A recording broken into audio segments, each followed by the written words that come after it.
the ZANU-PF intention to craft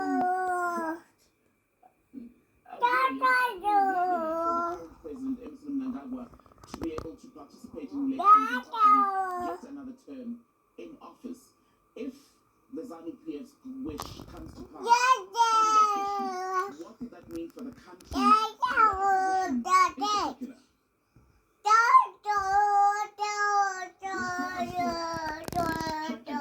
Where political elites collude by selling hope, play by selling promises,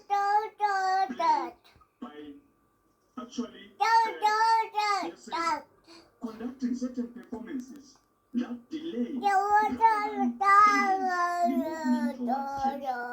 Africans and Zimbabweans specifically should be